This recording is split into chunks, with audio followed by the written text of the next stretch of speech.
नमस्कार, मैं शिव प्रकाश मिश्रा। नया सवेरा न्यूज में आप सभी का स्वागत है।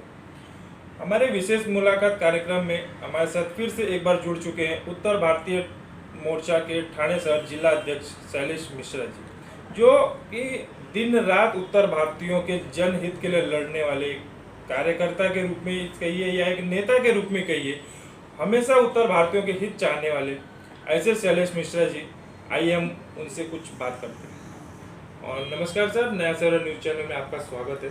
नमस्कार। और सर, अपने जनवरी में उत्तर प्रदेश स्थापना दिवस मनाया, अभी 22 मार्च को आपने बिहार स्थापना दिवस मनाया, क्या कहेंगे? हमारे देश के यशस्वी प्रधानमंत्री जी ने एक भारत श्रेष्ठ भारत का एक कार्यक्रम दिया हुआ है हर जिले में, और हमें हर प्रदेश के स्थापना दिवस को मनाना है। उनकी संस्कृति, उनकी रीति रिवाज, उनका खान पान, उनका वेशभूषा, इसका प्रसार प्रचार करना है। और जो नई पीढ़ी जो मतलब एक यहाँ पे अभी थाने मुंबई जैसे शहर में जो वहाँ से विस्थापित होकर यहाँ पे आके बस गए हैं और यहीं के होके रह गए हैं, वो लोग अपने जड़ों से बिल्कुल कट गए हैं, खासतौर पर नई पीढ़ी। तो नई पीढ़ी को अपने संस्कारों से, अपने मान्यताओं से, अपने देवी देवताओं से, अपने विचारों से कैसे उनको जोड़े जा सकता है, इसके लिए एक बहुत ही सुंदर कार्यक्रम माननीय प्रधानमंत्री जी ने दिया है। और थाने शहर में हमारे अध्यक्ष निरंजन डावखरे जी और हमारे विधायक थाने शहर के संजय केड़कर जी के मार्गदर्शन में हर जगह पे जहाँ जहाँ में उत्तर भारतीय लोगों की बस्ती ज़्यादा है, वहाँ पे 24 जनवरी को उत्तर प्रदेश दिवस बनाया गया, जहाँ जिसके माध्यम से हम लोगों ने एक रुग्ण वाहिका का लोकार्पण किया था। और अभी पिछले 22 मार्च को बिहार दिवस मना के बिहार की संस्कृति, बिहार की भाषा में लोकगीत और बिहार के प्रमुख व्यवसायी और हर क्षेत्र में जो ऐसे कामयाब लोग हैं उनको सम्मानित करके एक कार्यक्रम का किया गौरव सिंह जी के माध्यम से। और इंदिरा नगर में दयाशंकर यादव जी ने किया, पंकज मिश्रा ने कोकरी में भी किया, और रौनक राजभर हमारे सचिव उत्तर भारतीय मोर्चा ठाणे शहर के, उन्होंने कलवा ईस्ट में भी किया। इस तरीके से 4 कार्यक्रम हम लोगों ने किए हैं। और जैसा सर देखा जाता है कि कहा जा रहा है कि जो महाराष्ट्र में ईडी सरकार के नाम से जानी जाती है, जो एकनाथ शिंदे और देवेंद्र फडणवीस की जो सरकार कही जाती है कि यह बहुत ही जोरों शोरों से काम कर रही है। अभी 22 मार्च को गुड़ी पाड़वा पर जैसे राज ठाकरे ने बयान दिया था कि माहिम की दरगाह जो उसको हटाया जाए, और उसके ठीक दूसरे दिन सुबह ही उसके ऊपर कार्रवाई कर दी गई, क्या कहेंगे? 22 मार्च को हिंदू नूतन वर्ष नव वर्ष भी था, और गुड़ी पाड़वा जिसे यहाँ पर महाराष्ट्र में खासतौर पर एक विशेष रूप से पाड़वा के रूप में मनाया जाता है। और बहुत ही अच्छा मतलब एक क्या कहते हैं उसे, एक यात्रा निकाली जाती है मंदिरों से, और अपने संस्कृति का पूरे परिचय देते हुए ऐसी एक यात्रा, बहुत ही भव्य यात्रा, ढोल नगाड़ा के साथ में, नाच गाने के साथ में और कला कौशल के साथ में उसको किया जाता है। और इसी दिन मंच से अध्यक्ष माननीय राज ठाकरे जी ने जो अपने मंच से उन्हें आह्वान किया था, और उसका सरकार ने संज्ञान लेते हुए तत्काल जो कार्रवाई की, इसके लिए मैं बहुत बहुत सरकार का धन्यवाद करता हूं। और राज्य जी को भी मैं धन्यवाद करता हूं कि उन्होंने जागरूक होकर सही समय पे मतलब जनता को, सरकार को ये बताया। और जैसा कि देखा जा रहा है, बताया जा रहा है कि यह मोदी जी का जो संकल्प है कि इसको एक हिंदू राष्ट्र बनाया जाए, तो क्या सच में यह एक हिंदू राष्ट्र बनने की तरह यह पहल की जा रही है इस चीज़ को लेकर? तो हिंदू राष्ट्र पहले भी था, आज भी है और हमेशा रहेगा। हिंदू राष्ट्र कोई बनाने वाली चीज़ ही नहीं है, ये सनातन राष्ट्र है, सनातन धर्म है, और वो शुरू से ही हिंदू राष्ट्र था। अब कुछ लोग उसको अलग अलग रूप देने का प्रयास कर रहे हैं, खासतौर पे जो विदेशी आक्रांताओं के प्रभाव में लोग हैं, वो लोग इसकी छवि को बिगाड़ने का प्रयास कर रहे हैं। तो वो उनके बूते की बात नहीं है, जो कितना भी कर लेंगे तो भी जो वास्तविकता है, जो ज़मीनी हकीकत है, उससे थोड़ी मुँह मोड़ सकते हैं। और जैसे कि मतलब आपका ऐसा कहना है कि भारत एक सच में एक हिंदू राष्ट्र बन चुका है, एक विश्वगुरु की तरह, विश्वगुरु जो बनाने के थे वो विश्वगुरु में की पहल में बन चुका उस चीज़ को। विश्वगुरु भी शुरू से ही था।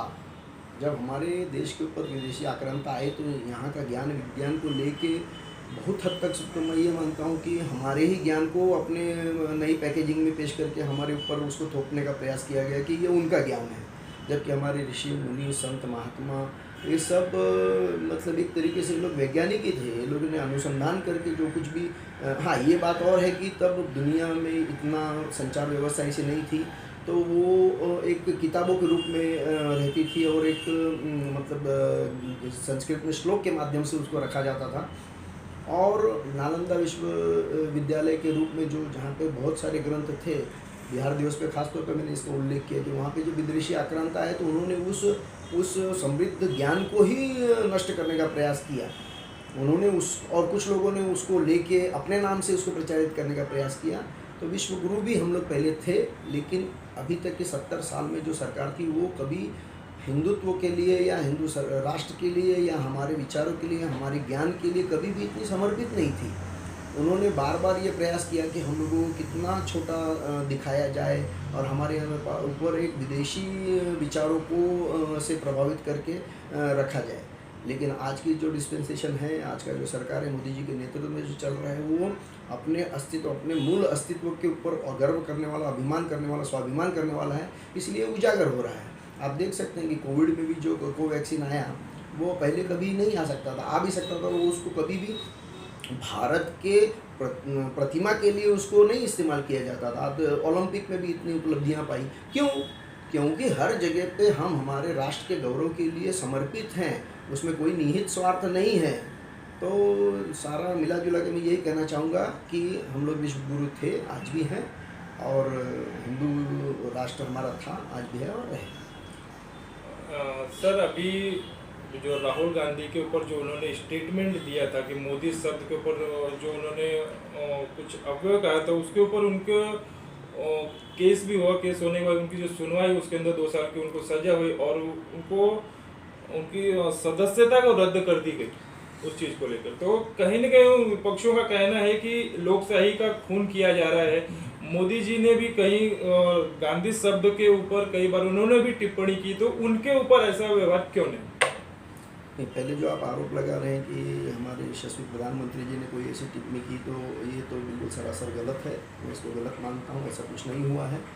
हाँ, बाकी कल की जो घटना घटी है उसके ऊपर हमारे देश के पार्टी के वरिष्ठ नेताओं ने अपना विचार पहले ही प्रकट कर दिया है। मैं इतना सक्षम नहीं हूँ कि उसके ऊपर कोई टिप्पणी कर सकूँ, लेकिन ये ज़रूर कहूँगा कि कानून ने अपना काम किया है और उनको अपने आप बचाव करने का पूरा मौका मिला था, लेकिन 24 घंटे का मौका मिला था, लेकिन उन्होंने अपने आप को बचाव न करते हुए जानबूझ के इसके लिए अपने आप को खुला छोड़ दिया। हो सकता है वो इससे और कोई माइलेज लेना चाहते हो, ये विक्टिम कार्ड खेलना चाहते हो, सिंपैथी गेन करना चाहते हो, क्योंकि इसके बाद 3-4 बार जितनी बार भी उनकी सरकार आई है, हमेशा से वो सिंपैथी के वोट पे ही आई है, वो कोई उनके काम के ऊपर कभी नहीं आई।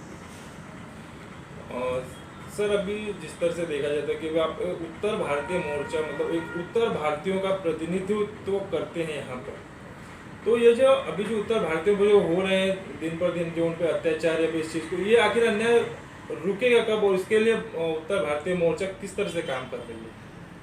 अभी तो पिछले जब से भाजपा की युति सरकार आई हुई है तब से तो मुझे नहीं लगता है कि ऐसा कोई एट्रोसिटीज़ हो रहा है। और हाँ, ये ज़रूर था कि महाविकास आघाड़ी के समय पे कोरोना काल में खासतौर पे मैं उसको उल्लेख करना चाहूँगा कि जो एक सहयोग, एक मार्गदर्शन, एक दिशा निर्देश राज्य सरकार से मिलना चाहिए था। इतने सब गरीब श्रमिक लोग वहाँ से उत्तर प्रदेश, बिहार, झारखंड, छत्तीसगढ़, मध्य प्रदेश, उड़ीसा से, बंगाल से भी आके यहाँ पे इतना अपना सस्ता में श्रम देते हैं और इस क्षेत्र के विकास में अपना पूरा योगदान देते हैं। लेकिन ऐसे कठिन काल में मतलब एक एक घर में 10-10 लोग रह के अपना समय बिताते हैं।